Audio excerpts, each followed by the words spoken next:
The title of my post today is The Slippery Slope Leading to Marijuana Legalization in Ohio. Today I'm asking some simple questions about what actions, some perhaps taken by Christians, might have led to the slippery slope of marijuana being recently legalized in Ohio.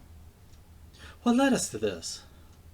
Did Christians unwittingly take part in the slippery slope?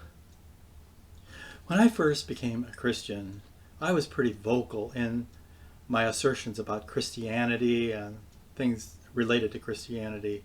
For example, in the late 70s, I went to a local Berlin, Ohio gas station owned and run by an outspoken Christian man.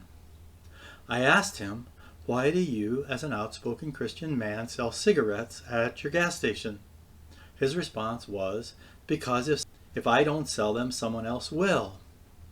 In recent years, the same thing happened. I became friends with a devout Christian man who has an uncanny knowledge of the Bible.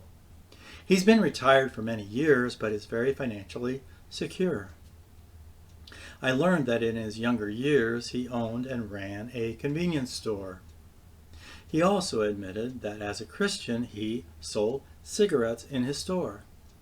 His response was very much the same as the gas station owner many years prior. "Well, Arlen, if I didn't sell them, someone else would." In my early Christian years, several fellow Berlin area Mennonite church members within a year called me. Being a lonely single man, I thought that perhaps they wanted to be my friend. The conversation went something like this. "Arlen, how are you doing?" I said, "I'm doing well." They said, "That's good. I want to let you know that I recently came upon a great business opportunity, and I thought you might be interested in getting in on the ground floor." I asked, "What's the opportunity?"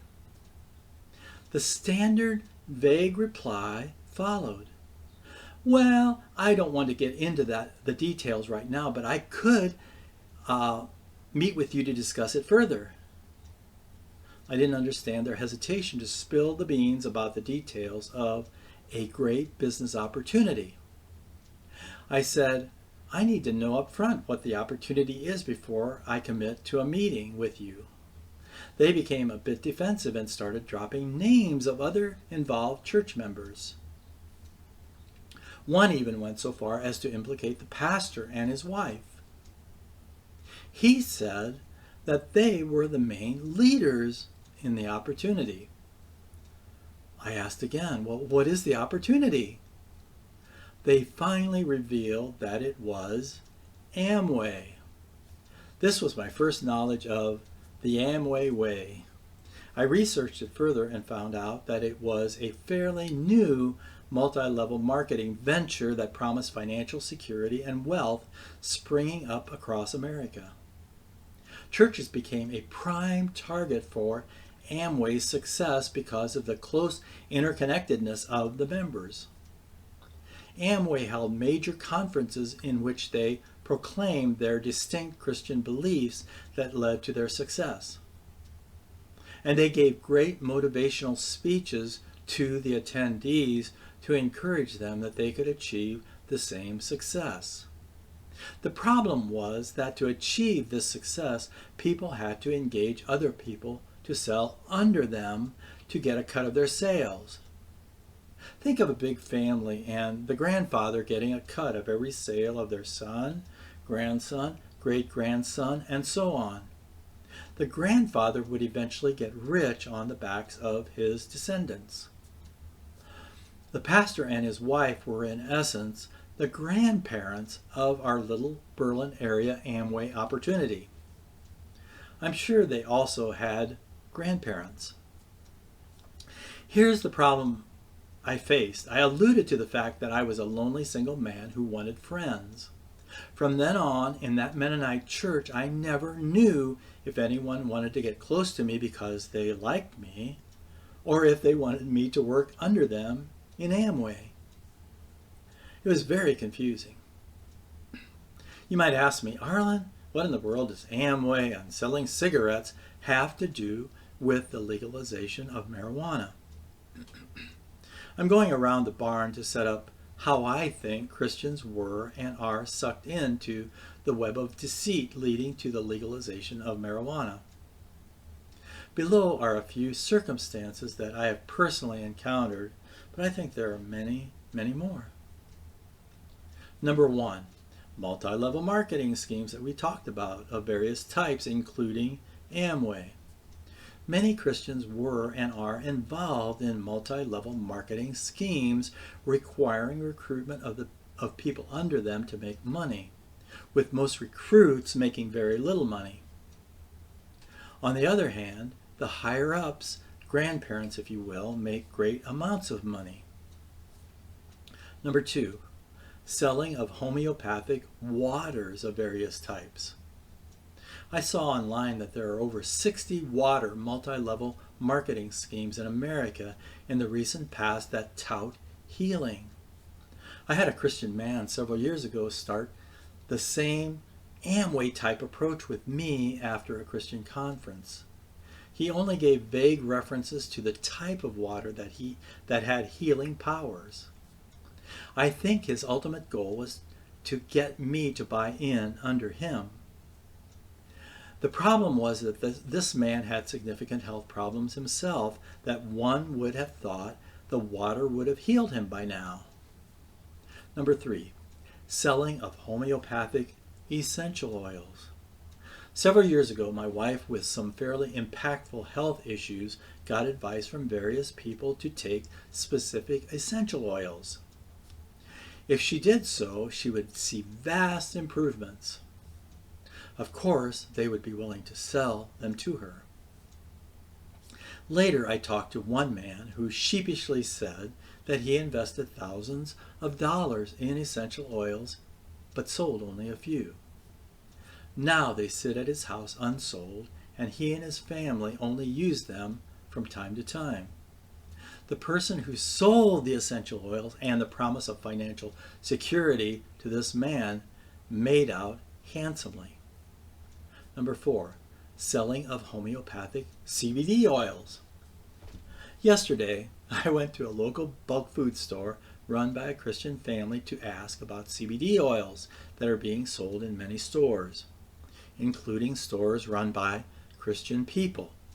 It's been on my mind for a couple of months, and I wanted to see what they had to say.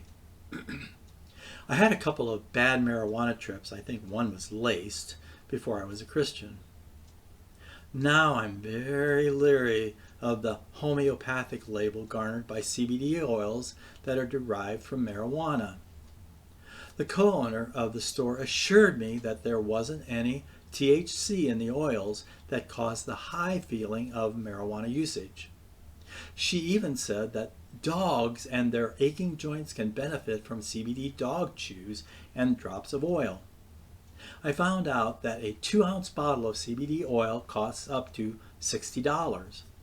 Think of a small 2-ounce bottle of vanilla extract in your cupboard and consider that people are paying up to $60 for the same amount of CBD oil. Somebody's making a lot of money here. She said proudly that her son researched the products and that they are of the highest quality. She said that they get the oils from Yoder Naturals in South Carolina. I joked with her that it had to be good if it was from a family of Yoders. Number five, homeopathic benefits of medical marijuana. Everyone knows that marijuana, including medical marijuana, is derived from a plant. Plant-based remedies are touted by many, including Christians, as natural.